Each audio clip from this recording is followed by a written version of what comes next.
Que a paz de nosso Senhor Jesus Cristo reine entre nós hoje e sempre. Gostaríamos aqui primeiro agradecer a Deus, nosso Pai, nosso Criador, por mais esta oportunidade de estarmos aqui na carne, na matéria, buscando galgar mais um degrau rumo à nossa jornada evolutiva. Não podemos deixar também de agradecer aqui a Casa André Luiz, esta casa que sempre nos acolheu, sempre nos recebeu de braços abertos, e aqui na pessoa do José Luiz, que muito nos honrou com esse convite para que pudéssemos trazer aqui a nossa reflexão.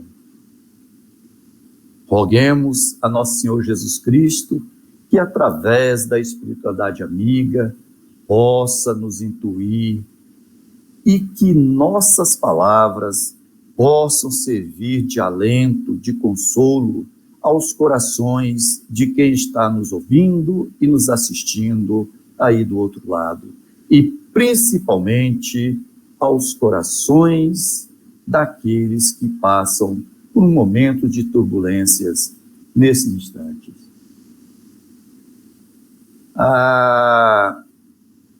O tema que nós trouxemos para a nossa reflexão fala sobre ansiedade, que nunca esteve tão presente em nossas vidas, em nosso dia, como atualmente.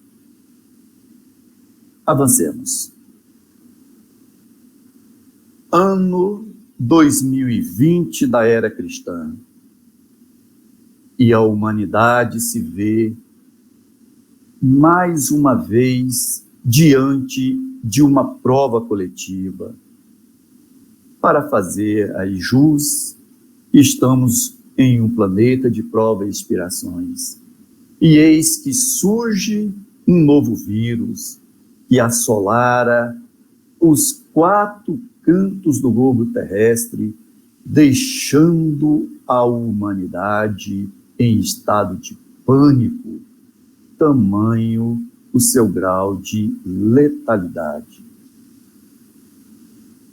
Contados 2/3 daquele mesmo ano, um amigo que comunga os mesmos ideais cristãos que os nossos, um profundo conhecedor da doutrina do Cristo, trabalhador engajado na seara do Mestre, nos procura no auge do isolamento, relatando que passava por momentos de turbulências nunca visto antes nesta sua jornada aqui na matéria. Ele nos relatara sobre a inquietação que ele não cabia em nenhum cômodo de sua casa. Falava da fadiga, que no seu peito o coração palpitava, faltava-lhe ar. A taquicardia era tamanha que parecia que o coração saltaria pela boca. O grau de irritabilidade, se sentia tão irritadiço que qualquer opinião que divergisse da sua era motivo para briga, para uma discussão. Ele nos relata que, evidentemente, nunca tinha sido atropelado por um caminhão, mas a dor muscular, a tensão muscular que lhe afetara, dava aquela sensação de que ele tinha sido atropelado por um caminhão. E quando ele recolhia para o descanso da sua matéria, do corpo físico, vinha a perturbação do sono, e com isso ele passava noites e noites em claro. E esse amigo, ele já veio também com seu diagnóstico, ele já se autodiagnosticou, ele já veio nos falando que estava passando por um processo obsessivo, em que a obsessão, que os obsessores, os amigos obsessores, estavam lhe corroendo a alma, e que ele já estava vendo que a qualquer momento esses obsessores poderiam lhe tirar a vida corpórea. Aqui a gente faz aqui um parênteses, é interessante que uma boa parte, eu diria uma grande maioria, do espírita mesmo, que comunga essa ideia cristã, a doutrina dos espíritos, quando se vê diante de qualquer obstáculo, quando vê que alguma coisa saiu do controle, o primeiro sintoma, o primeiro diagnóstico que já vem é justamente a obsessão. Conhecemos pessoas que ocupam lugares de destaque em casas espíritas, em que, se um trabalhador lhe falte 2 dias seguidos no trabalho, no 3º dia, ele já leva o nome daquele trabalhador para o trabalho mediúnico, já leva para a desobsessão, já diz que esse trabalhador está obsediado. Eu não estou aqui dizendo que os nossos irmãos espirituais e os nossos irmãos do plano espiritual não interfiram na nossa vida, até porque na questão 459 de O Livro dos Espíritos, os benfeitores, né, os nossos amigos venerandos, eles já nos traz lá o quanto os espíritos influenciam em nossas vidas. Mas nós temos que entender também que a gente parece que só entende que quem vem em nosso encontro só são aqueles amigos que querem segurar a nossa caminhada, segurar a nossa jornada. Eu os assevero, meus irmãos, que nós temos muito, mas muito mais amigos de luz para nos alavancar, para nos conduzir, para nos guiar nessa nossa jornada, do que os que poderíamos dizer aí que nos atrapalham nesta caminhada. E voltando a esse nosso amigo, depois nós nos encontramos novamente e a gente, após alguma conversa, a gente pôde perceber que ele realmente estava passando por um processo de obsessão, mas ele estava passando por um processo de obsessão que naquele instante, 1/4, eu disse 1/4 dos habitantes do planeta Terra também estava passando.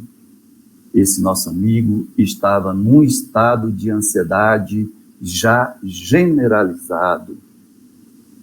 E para corroborar com essa assertiva, né, de que 1/4 da humanidade passava, ainda passa até hoje, né, por esse estado, no início de 2021, a Organização Pan-Americana de Saúde, que é um braço da OMS, da Organização Mundial de Saúde, ela divulgou uma pesquisa asseverando que 25%, eu disse 25% da população mundial passava por algum distúrbio de ansiedade.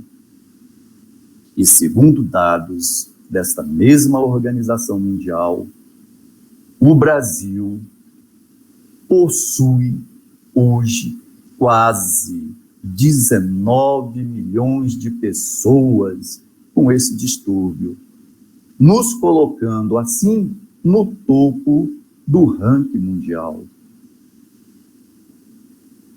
A ansiedade, caríssimos, a ansiedade, ela faz parte de nossas vidas. E ela nos será útil desde que ela seja uma ansiedade controlada, uma ansiedade limitada e não uma ansiedade excessiva.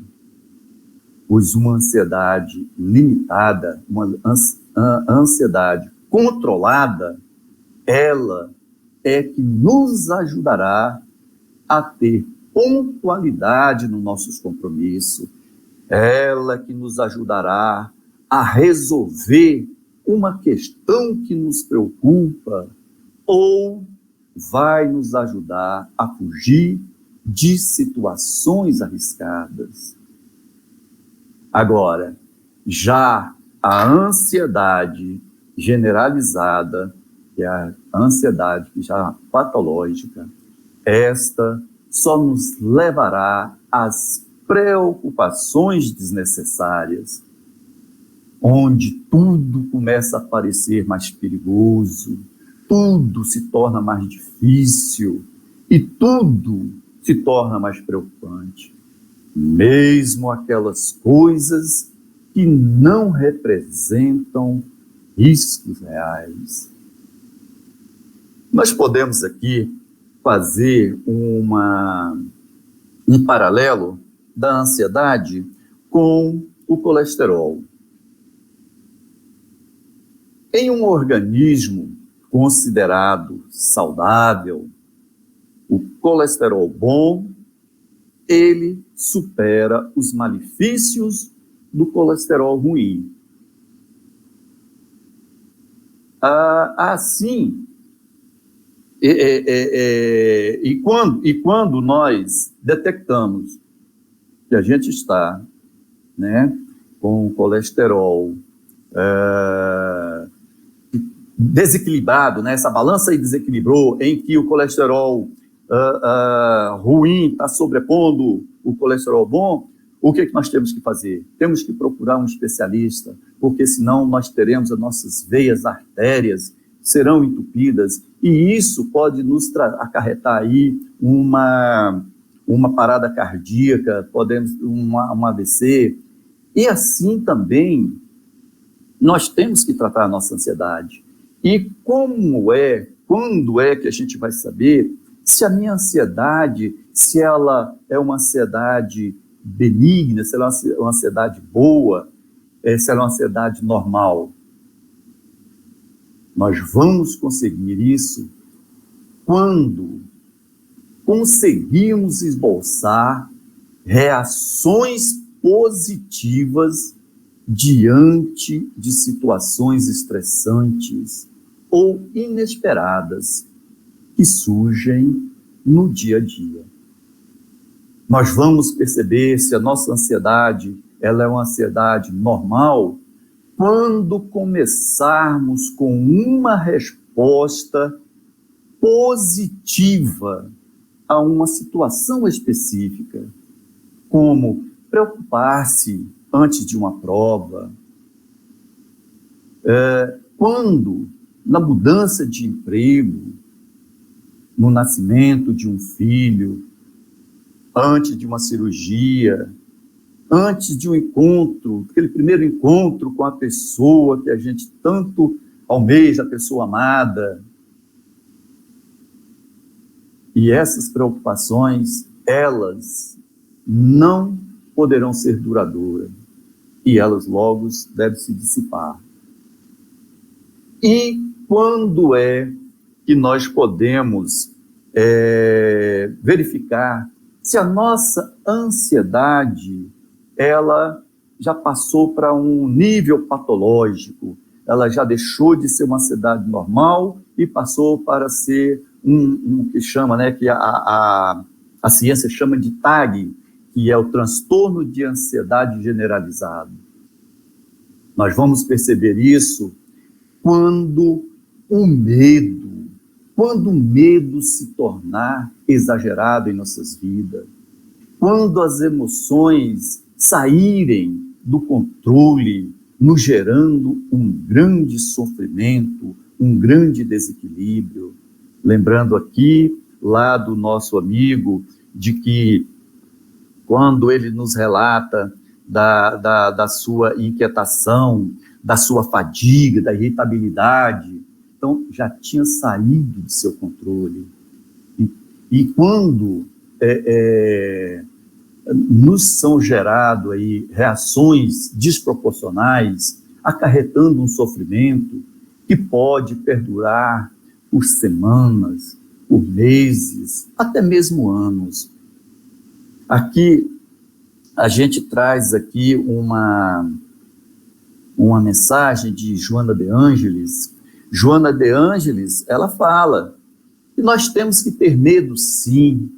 Nós temos que ter nossas preocupações, sim. Temos que ter as nossas ansiedades, pois elas fazem parte de nossa vida. Mas nós não podemos deixar que estes transtornos, que essas preocupações, esses medos, durem mais que 5 minutos. Se porventura estiverem sendo duradouros, esses sentimentos deixam de ser uns sentimentos normais e passam a ser patológicos. Aí nós temos que buscar a ajuda, tal qual quando nós temos o desequilíbrio, no exemplo que trouxemos do colesterol.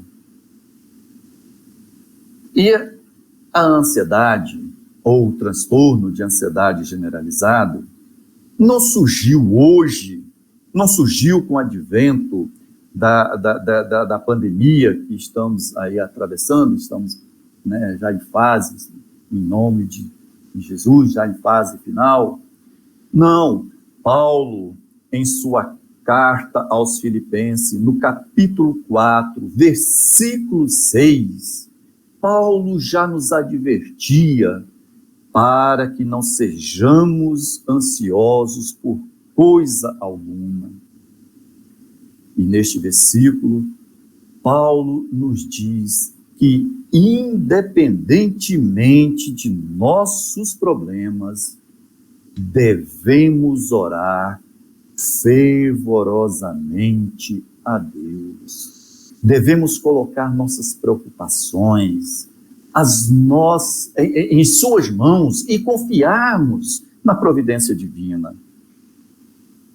Jesus já nos disse que no mundo só tereis aflições, até porque estamos em um mundo de prova e expiações. Mas Jesus, no seu amor, na sua bondade, Ele nos traz o conforto, Ele nos traz o ânimo quando Ele diz: mas tenham ânimo, eu venci o mundo. Com essas palavras, Jesus traz uma certeza a nós todos. Ele traz a certeza de que Ele pode aliviar os nossos problemas, amenizar o peso de nossa cruz, para que possamos carregá-la sem esmorecimento. E estas palavras e os exemplos do Cristo nos encorajam e nos fortalecem para que possamos continuar leais a Deus, apesar das tribulações que passamos, das tribulações diárias. Pois Deus, meus irmãos, Deus, Ele nos criou sua imagem e semelhança. E Ele quer que sejamos livres e felizes. Não é da vontade de Deus que nós levemos uma vida de ansiedade constante. Qual é o pai que quer ver o filho sofrendo o tempo todo? Não é da vontade de Deus que vivamos cada dia com temor e apreensão. A presença da ansiedade em nossa vida é inevitável. E repito aqui, e ela é necessária.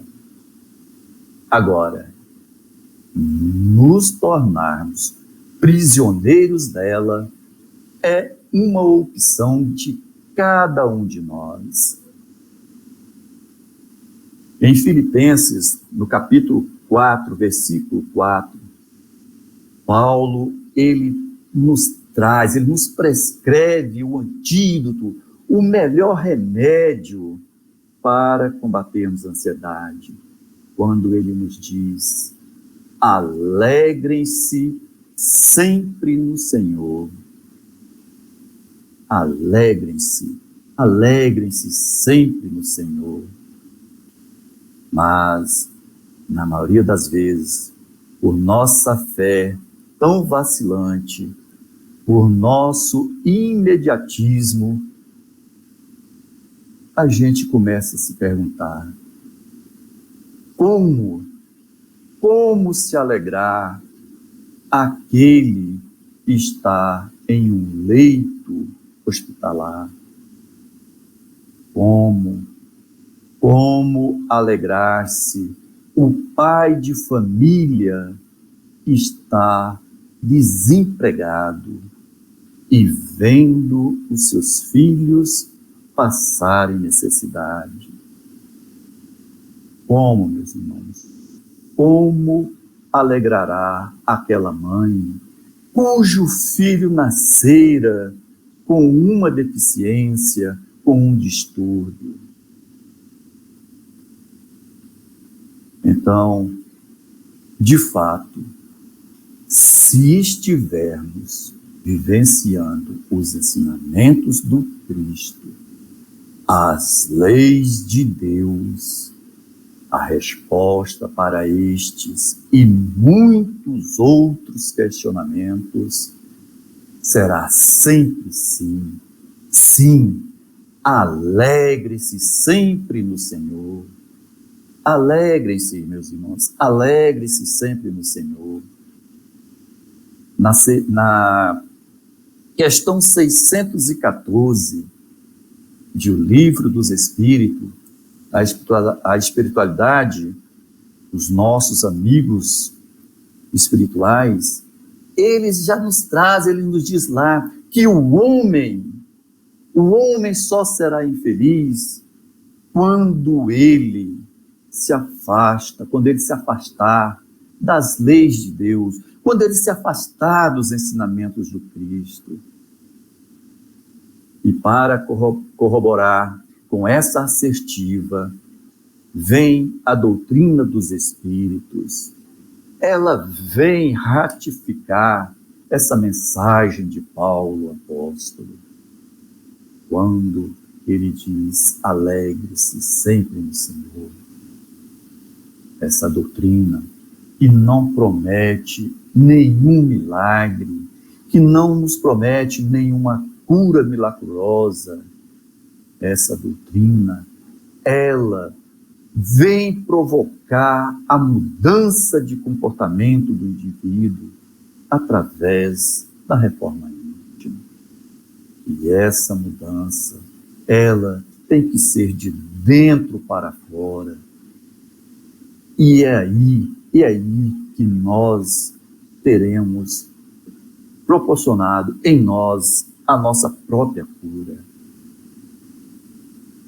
É certo que passamos boa parte de nossas vidas fabricando correntes, elo por elo, metro por metro, e na maioria das vezes, por nossa vontade ou não, nos enrolamos nelas e vivemos ou usamos essas correntes que nos cerceiam a possibilidade de cumprirmos uma das leis mais nobres, uma das leis naturais mais belas, que é a lei do progresso.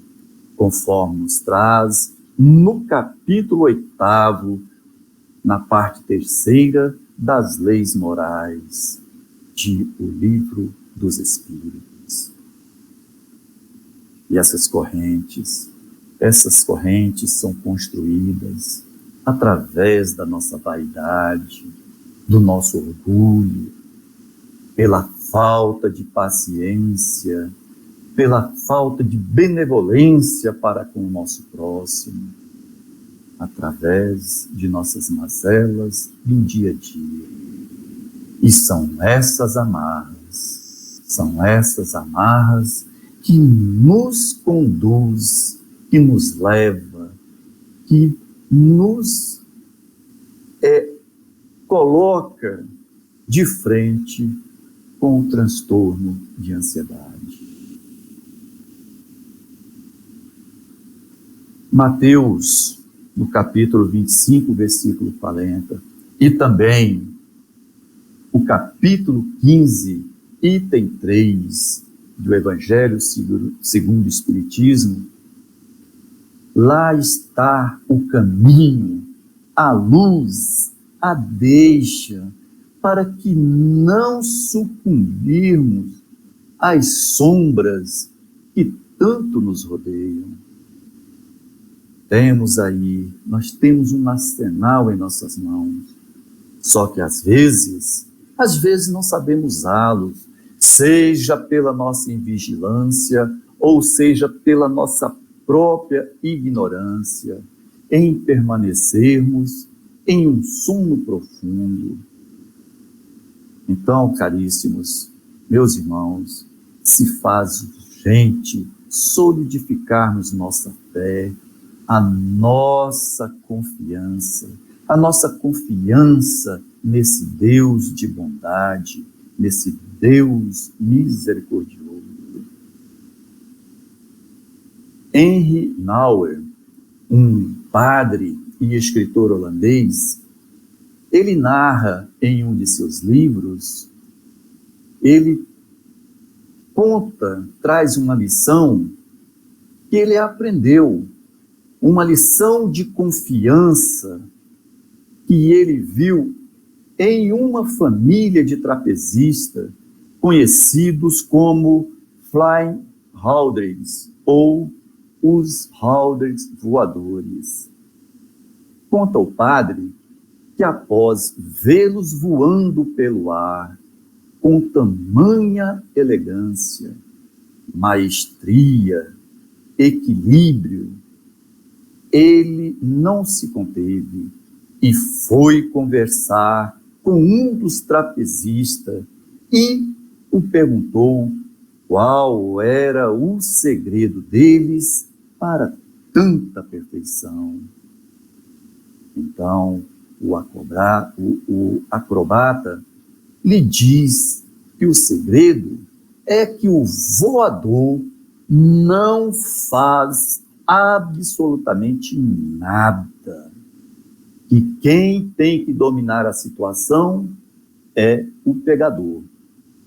Diz ele, abre aspas, quando eu vou para Joy, que é quem me segura, tenho simplesmente que estender os braços e as mãos e esperar que ele me pegue, que ele me puxe com segurança para cima da base de apoio. E acrescenta, a pior coisa que o voador pode fazer é tentar pegar o pegador. Eu não devo pegá-lo. É Joy quem deve me pegar. Se eu agarrasse os punhos dele, poderia quebrá-los, ou então ele poderia quebrar os meus. E isso seria o fim para nós dois. O voador deve voar e o pegador deve pegar. O voador deve confiar com os braços estendidos que seu pegador estará lá à sua espera. Fecha aspas. O que nós queremos trazer com essa história aí dos irmãos trapezistas. O que nós queremos trazer é que no palco de nossa jornada, Deus é o pegador e nós somos os voadores. Nós temos que confiar e ponto. Não cabe aqui qualquer sombra de dúvida. Confiarmos exclusivamente na capacidade desse Pai de misericórdia e bondade, de nos pegar, de nos amparar, de nos acolher. Enquanto depositarmos essa confiança verdadeira e incondicional, confiança verdadeira e incondicional nesse nosso Deus, nós continuaremos voando livremente e sem medo das tormentas.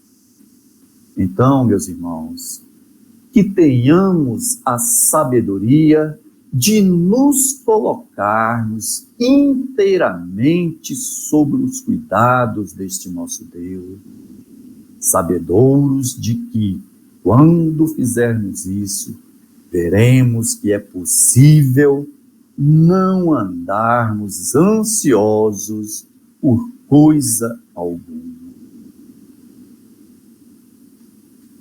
E aqui a gente encerra agradecendo, muito obrigado pela paciência de cada um, muito obrigado pela caridade de nos ouvir.